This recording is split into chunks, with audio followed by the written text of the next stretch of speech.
In today's brief khutbah, I'd like to speak with you about some ayat that belong to Surah Al-Balad. First and foremost, I'd like to express how happy I am to actually have an opportunity to spend some moments before the khutbah with Sheikh Mustafa. I want to share a memory with you. This is back in the days of Warren Street in the 90s. It was the first time I actually gave a khutbah in the city.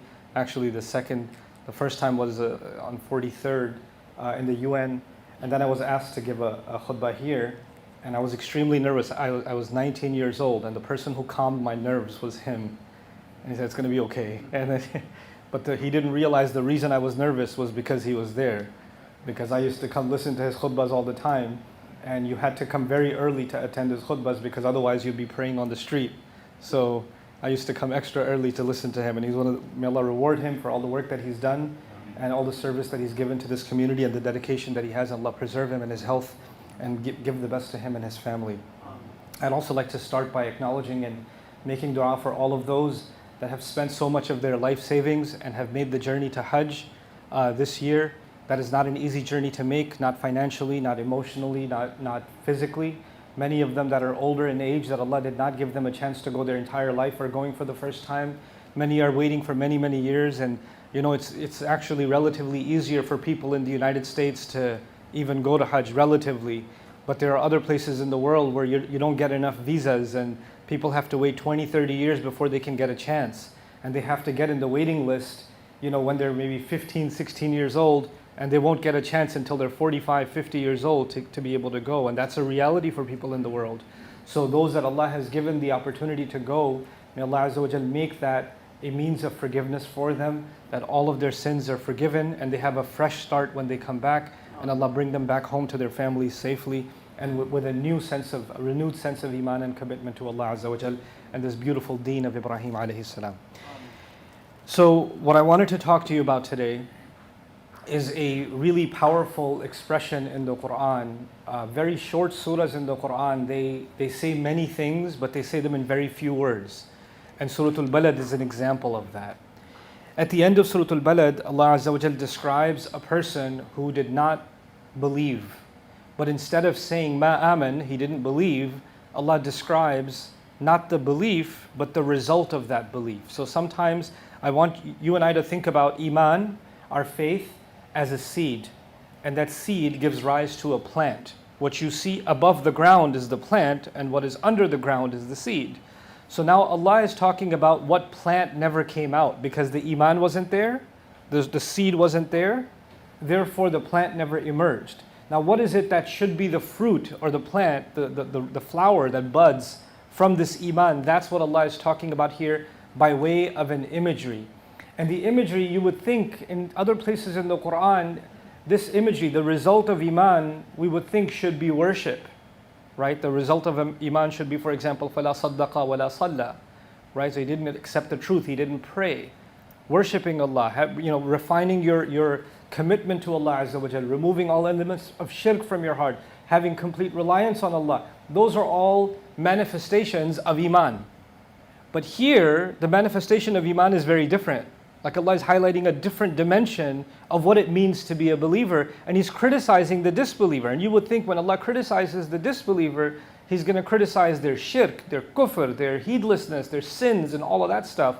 But He's describing something else entirely. And the language that He uses is pretty remarkable and interesting. He starts with فَلَقْتَحَمَ الْعَقَبَةِ, very unique phrasing in the Quran. It's not used anywhere else.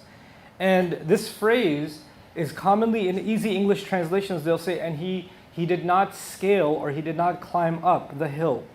Right? Al-Aqaba is actually the end of an elevated peak. So to scale a mountain or to go up and up and up in elevation, and when you reach the top of it, the muntaha of it, that's called Al-Aqaba. So the edge of a cliff even can be called Al-Aqaba. So that's the first thing, he didn't reach there. But the word used is iqtiham. And iqtaham, I'll give you some things about its meaning.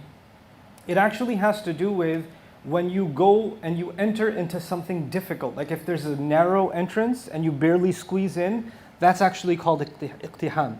And iqtaham as-saf was used for if people are lined up together and you're trying to squeeze and make your way in, that's called iqtiham. So it has to do with izdiham, it has to do with heavy traffic, it has to do with tightness and congestion. Where is a scene where that happens? I want you to use your imagination. People are fighting each other and squeezing into a narrow space, right? So when this happens, for example, when there's a long line at Hajj, for example, and people are trying to get through a narrow passage, right? Or you can imagine there's, people are crazy about concerts or ticket sales or whatever, and they're gonna sell out, and everybody shows up early, like, Black Friday in this country. They have about the same devotion as Muslims at Hajj. There are people do, tawaf of the mall, and they're waiting, doing dhikr outside. They put the qiyamul layl, they put their benches outside the store, and they're gonna wait for the doors to open so they can rush. And when they're rushing in and fighting each other, squeezing through the door, that's actually iqtiham. And people do that when they are competing with each other for some kind of manafi', for some kind of benefits, right? You would see that kind of a rush in the stock market. You'd see that kind of a rush in the kinds of environments where bidding is happening and people are pushing and shoving to get, And this scene is always associated with people getting something, and if I don't get it, somebody else is going to take it. Somebody else is going to just grab it. So this imagery is associated with the word iqtiham, and Allah uses that word to describe this image. And this image is this person did not compete with others. Whoever Allah is describing did not compete with others, didn't fight with others, didn't rush to go up at the top of the mountain. Didn't want to do it, didn't want to compete. So Allah is in this imagery describing something. People are competing for the wrong thing. They're running towards something else. There's a door open this way and everybody's interested. They're flooding towards it. And there's another mountain up there. It takes an effort to go up the mountain, right? And nobody's making the effort to go and nobody's competing. And the language also tells you this mountain that Allah wants you to climb and wants me to climb, this one was the one worth competing for. Everybody should have been fighting each other to reach the top of this one. But they're going in the other direction. In fact, what is that other direction is mentioned earlier on in this surah. يَقُولُ أَهْلَكْتُ مَالًا لُبَدًا. He says, I blew a lot of money. Man, you know how much I spent on this TV? Yo, you know how much I paid for those rims? Do you know how much I got that car for? Yeah, I just got the kitchen redone. You know how much I spent on that? Like, they love talking about how much they spent. Love talking about, these shoes, oh bro, don't even ask. They want to make sure people know, okay, this is the brand and this is how much I spent on it. This is how much I spent on the vacation. This is how much I spent on the house. This is what I spent on the car. This is what I spent on this suit, these clothes, etc., etc. Always talking about how much money I've blown. And of course on haram things in the past too, right? On alcohol and gambling and all that stuff. But even other things. Just loves talking about how much money has been spent, has been thrown out. يَقُولُ أَهْلَكْتُ مَالًا لُبَدًا. And that's easy. People rush towards those things, right? And they rush towards making money so they can spend the big money. Their dream, man, I want to make this much money so I can get that vacation, get that car, blow money on this, blow money on that. That's what they're thinking about. On the flip side is a mountain that goes up. This is the imagery Allah uses. But there's another twist in this imagery before we unlock it. And that twist is very beautiful. In the Arabic language, you don't use la for al-fi'l al-madi. You don't say la fa'ala. You say ma fa'ala or you say lam yaf'al. So the expected language is maqtahama, or you say lam yaqtahim al-aqaba. But Allah says فَلَقْتَحَمَ la iqtaham al-aqaba. He uses the la. So the Nahwiyun and the Mufassirun started discussing, why would Allah use the la here? What is it doing? And there's multiple ways to understand it, but one of them I will highlight to you, that la is used for the past tense when there's two of them together. Like فَلَا صَدَّقَ وَلَا صَلَّى. There's two la together. So when you say la fa'al, wala nasar, whatever, you put two verbs together, you can put la twice. So they assume there's a hadf here. فَلَقْتَحَمَ الْعَقَبَ وَلَا آمَنَ. Or فَلَا آمَنَ وَلَقْتَحَمَ الْعَقَبَ. In other words, there's going up the hill, neither did he go up the hill, and therefore nor did he actually believe. There's an implicit wording here, and you can tell it's there because of the la. In Balagha, they call this a tarshih. It's a technique used to make someone think, whoa, what's the la doing here? This is the kind of stuff that disappears in the English translation. You don't even know something special happened here, but it's happening in the language of the Quran. So Allah is not just talking about going up a hill, He's saying whoever did not go up this hill failed to show that they actually had iman inside. The reason this never came out is because there was no iman inside. And so much of that can be learned just from the use of the la in فَلَقْتَحَمَ الْعَقَبَةِ. And then Allah Himself says, so what do you think I'm talking about? What is this top of the hill that people should be competing for, pushing each other for to get to the top? وَمَا أَدْرَاكَ مَا الْعَقَبَةِ. What would give you any idea what that aqaba is? What would that top hill be? Is it tahajjud every night? Is it fasting every day? Is it what worship is this? And he starts fakku raqabatin, infikak. The word is used when you grab something from someone that is not letting go. Al-akhdul asir, they say. You grab like if I'm holding on, like you're holding your phone, right? And somebody tries to nab your phone off your hands, and you've got a tight grip, and they're pulling it off of you. This act of pulling something out of somebody else's hand. This is actually called infikak, and or the verb fakka. And from it, the word raqaba after, what it means is the back of the neck.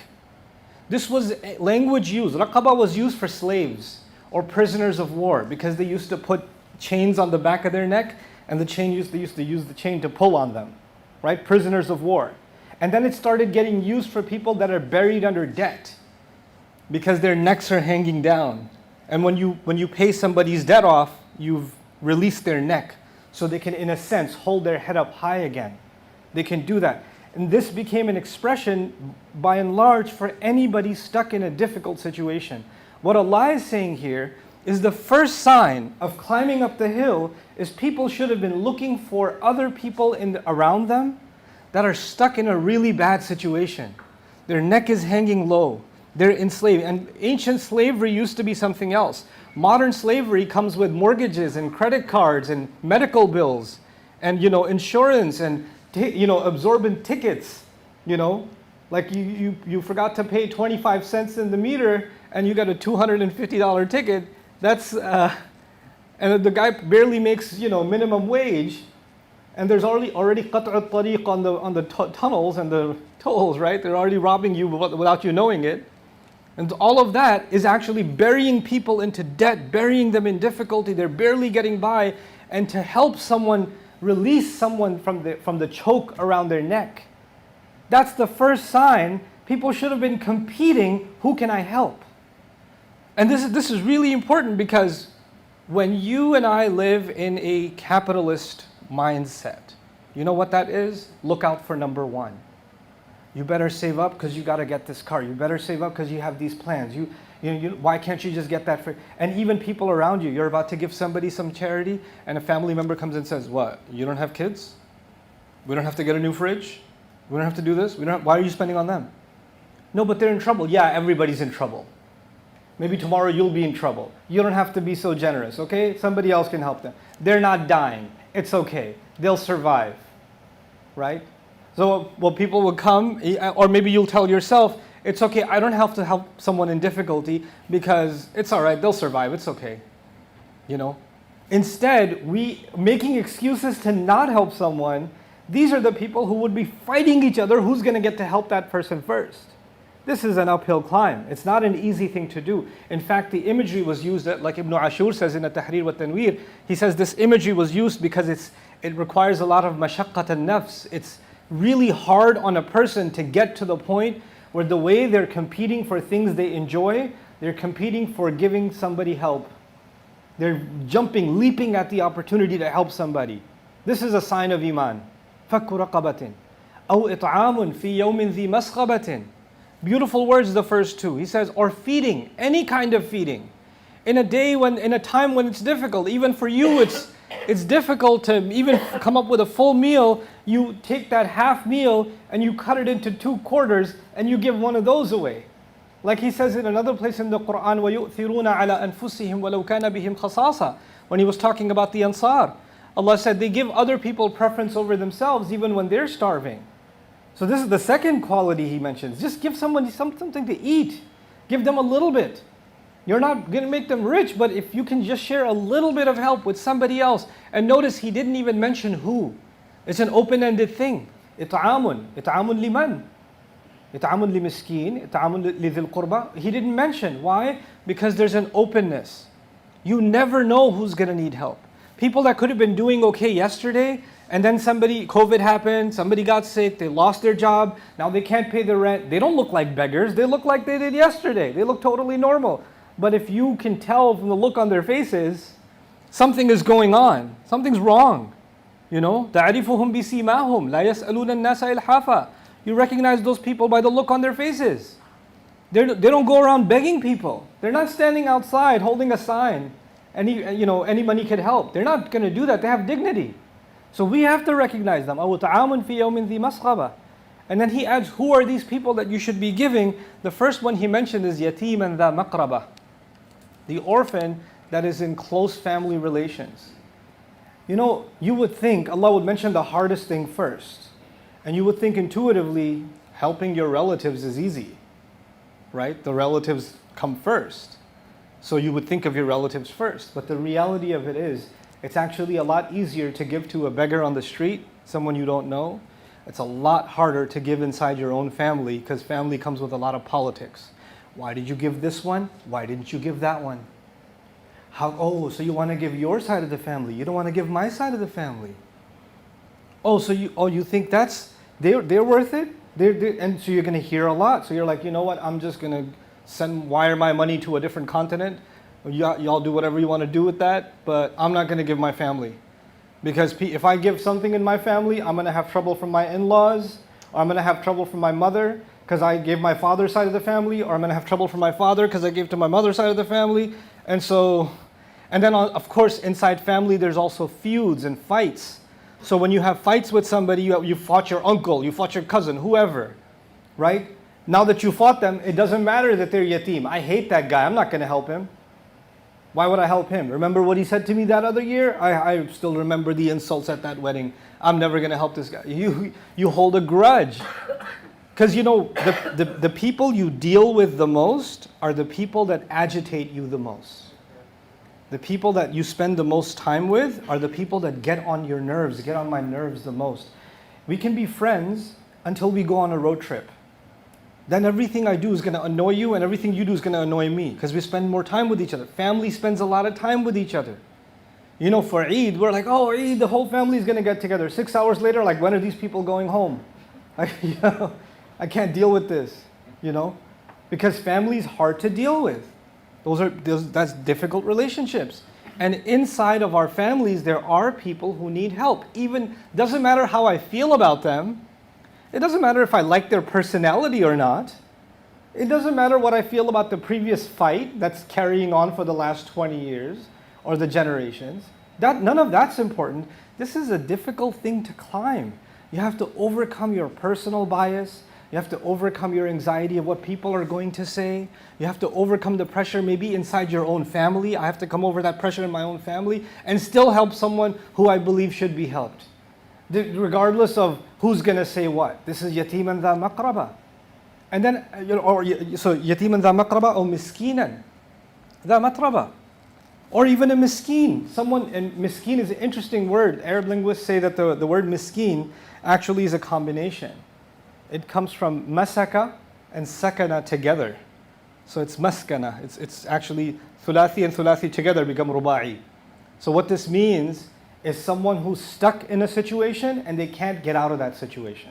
That's what a miskin is. Miskin is not just a poor person. A miskin is someone stuck in a difficult situation. Like for example, somebody was driving an Uber or a taxi. That's how they were making their living, right? And then they developed an eye infection. Now their eyesight is no good. They can't drive anymore, right? And so now they want to be able to work, but they're in a medical situation where they can't earn that living anymore. This would become a miskin. Somebody who's stuck and is not able to help themselves out of a situation. And so he says people that are stuck, they can spiral down to the point where they are dha matraba, they are in the dirt. They're in the dirt. What that means is what? They're humiliated. They're not covered anymore. Maybe they're becoming homeless because turab comes when you're outside and traveling, right? They're losing the roof over their head. These are the people that Allah Azza wa Jal wants us to look out for and say and actually compete in looking out for them in our personal lives. I want you to also think about when the Quran was revealed. We have to always remember when the Quran was revealed. There were no websites where you can say, let me look for a charity organization which has pictures of orphans, and then I can give, make a wire transfer, and that's all new, right? When these ayat came down, there were no charity organizations that were holding fundraisers for this event or that. Yes, Half al-Fudul was there, but by and large in society, you had to know your neighbor, you had to know your family. How did you know people are in difficulty? You talked to them, you interacted with them, you lived with them, you had a sensitive eye towards those things. So we have to have that kind of connection. This is actually connected. This idea is connected to Silat al-Rahim. It's connected to family ties being together. Like if you haven't talked to your family in a long time, then you don't know what they're struggling with. It's been a few years, you just call them every way, Eid Mubarak, okay, Eid Mubarak, and that's it, you're done. See you in 7 months for a 20-second phone call. Then you don't know what they're struggling with. You don't know what their medical issues are, you don't know what their financial issues are, you don't know what legal difficulties they're having, you don't know nothing. But back in the day, people used to visit each other, talk to each other, interact with each other, so they knew who's got difficulty, who's got ease. And it even went beyond just the limitation of the family. So, miskinan dha matraba. ثُمَّ كَانَ مِنَ الَّذِينَ آمَنُوا. Then, if they had done all of this, then this person, they would be from those who truly have faith. وَتَوَاصَوْا بِالصَّبْرِ. And they would be the ones that would counsel each other for sabr. Now notice the word sabr here. What does sabr have to do with all of it? Counseling to sabr. The person in these ayat is someone, if we want to climb up this hill, we're helpful people. We're helpful people. And when you're helping someone, then after you're doing your best to help them, then you get to be in a position to tell them you should have sabr. Let's have sabr together. Well, it'll be okay. Let me give you strength. You can't not do anything and say, have sabr, brother. ثُمَّ كَانَ مِنَ الَّذِينَ آمَنُوا وَتَوَاصَوْا بِالصَّبْرِ. You see? After this, all of this, now this person belongs to those who have faith. And now they are the ones who counsel to ease, to counsel to sabr. Actually, the way to counsel to sabr is coming in the series of these surahs. For example, Rasulullah sallallahu alayhi wasallam, he's told, أَلَمْ يَجِدْكَ يَتِيمًا فَآوَى وَوَجَدَكَ ضَالًّا فَهَدَى وَوَجَدَكَ عَائِلًا فَأَغْنَى فَأَمَّا الْيَتِيمَ فَلَا تَقْهَرْ. You see the connection? Allah tells His Messenger sallallahu alayhi wasallam, He found you to be an orphan. He found you to be an orphan. And later on in the same passage He says, now when it comes to the orphan, don't be harsh with them. And at the end of that He said, وَأَمَّا بِنِعْمَةِ رَبِّكَ فَحَدِّثْ. And talk about the favor Allah, your master, has done to you. So when you come to an orphan, you say, hey, listen, I know your pain because I was an orphan too. And you know what? Allah made it okay. Allah gave me support. Allah will give you support too. أَمَّا بِنِعْمَةِ رَبِّكَ فَحَدِّثْ. Somebody who's gone through it can help you. By the way, this idea of people that have gone through the same struggle can relate to each other, this is actually used universally in the world. There are, for example, people that are addicts, they join Alcoholics Anonymous or who have other support groups where people have overcome their addictions and they find strength with each other because they mention, oh, I was able to overcome it. You hear somebody else overcame it, it gives you strength, you're able to overcome it also. وَتَوَاصَوْا بِالصَّبْرِ. And then the final word, this is actually what I wanted to really focus on. The reason I chose this khutbah today is because, in this season, in Hajj season, we're supposed to remember the legacy of Ibrahim alayhi salam. And you would imagine I'd give a khutbah about Ibrahim alayhi salam, but I chose not to. But actually it was about Ibrahim alayhi salam. Ibrahim alayhi salam, at the end of his legacy, he was worried about all of humanity. He was the kind of heart that Ibrahim alayhi salam has for humanity, the softness that he has, the care that he has, is remarkable. It's incredible actually. To the point where when angels of Allah come with the command to destroy the nation of Lut, they came to destroy the nation of Lut and they stopped by the house of Ibrahim alayhi salam first. And Allah chose to record that in His Quran. This is the same Ibrahim alayhi salam who, when Allah told him, إِذْ قَالَ لَهُ رَبُّهُ أَسْلِمْ قَالَ أَسْلَمْتُ لِرَبِّ الْعَالَمِينَ. I surrender. I'm not arguing back. When Allah told him to slaughter his child, إِنِّي أَرَى فِي الْمَنَامِ أَنِّي أَذْبَحُكَ. I see in my dream that I'm slaughtering you. If Allah tells him to jump into a flame, he'll jump into a flame. If Allah will tell him to slaughter his child, he'll slaughter his child. If Allah will tell him to leave his family in the desert, he'll leave them in the desert. But when he saw people are about to be destroyed, he's worried about the people. When the instruction is to someone else, he's worried about them, and he's يُجَادِلُنَا فِي قَوْمِ لُوطٍ. He's debating.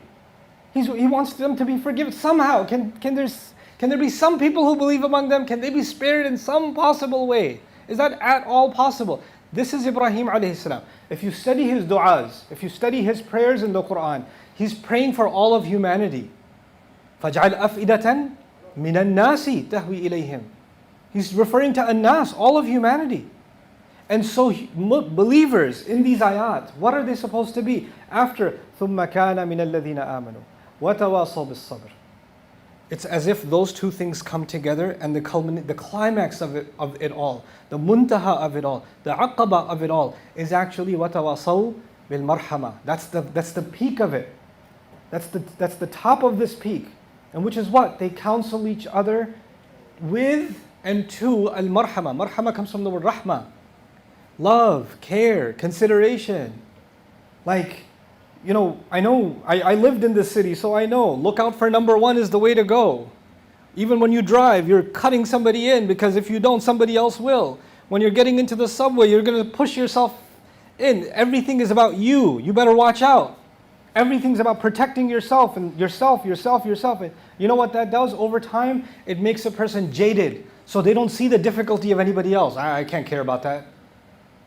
You could even find to the point where somebody's lying injured on the street and 1,000 people walk by. Nobody even stopped. Nobody even looked. This is the level a person can reach, because they see that all around them. Their own heart becomes hard. But the iman, the struggle going up, is to keep the heart soft towards other people's struggle. This is why the climax of it, وَتَوَاصَوْا بِالْمَرْحَمَةِ أُولَٰئِكَ أَصْحَابُ الْمَيْمَنَةِ. And these are the people who counsel each other to keep their hearts soft, to show mercy, to show care, to be empathetic, to try to understand where somebody's coming from, to understand their difficulty. And I'll add something. Allahu Ta'ala A'lam, when I think about these ayat, especially the freeing of the neck, when I think about that, right? The expression was used classically for people that are stuck and they are in the grip of something, like the grip of the debt collector, the grip of the slave owner, the grip of the prison guard, right? And they're not being let go, and you have to figure out a way of freeing them. We are living in the age of addiction. There are people that are gripped by their addiction to pornography, or their addiction to social media, or their addiction to drugs, or there are different kinds of addictions now that are they're getting a hold. Addiction to gambling. People have lost their homes because of their addiction to gambling. They're like, they hate themselves. I don't even want to go. I don't even know why I go. I don't even want to go to the bar. I don't know why I ended up here all the time. They're crushed in these addictions. And our marhama, instead of saying, oh, look at this guy's drinking haram. Yeah, he's doing haram, but why is he doing it? Help him out. We need to have marhama. We need to figure out how to get this person into rehab so they can lose that addiction, so they can find themselves again. If this person who's fallen into any addiction, if that person was beyond hope, if they're just, fuel for Jahannam, then Allah has no reason to keep them alive. Anybody who's alive means they have hope. You see, there's purpose for them to be above the ground. If there's no hope for these people, Allah doesn't have to keep them alive. You see?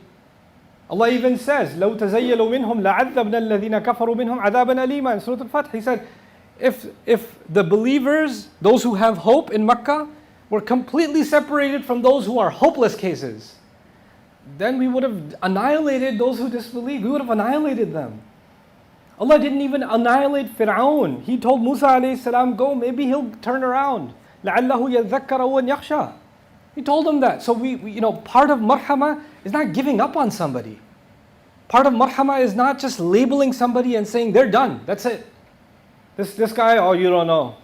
He's got an alcohol problem. Oh, this guy does drugs. This guy did this. This guy did that. This guy has a criminal record. This guy went to jail. This guy did, and once they've done that, or this woman has done that, this mistake, that mistake, now they're labeled by that mistake. Now they are forever living in that mistake. Our Rabb is, Ar-Rahim. And He's teaching us in these ayat, part of our iman. The closer we get to iman and climb this hill, the more compassion we have for people. The reason I wanted to highlight this is that it's interesting that for many people, they think the closer you get to Allah, the closer you get to Islam, the more committed you are to the sunnah of the Prophet ﷺ, the more you have to become tough, right? The tougher you have to get. We're tough about what is right and what is wrong. We have to be tough about that. There's no way around that. But you don't have to be tough with people. You have to show rahmah to people.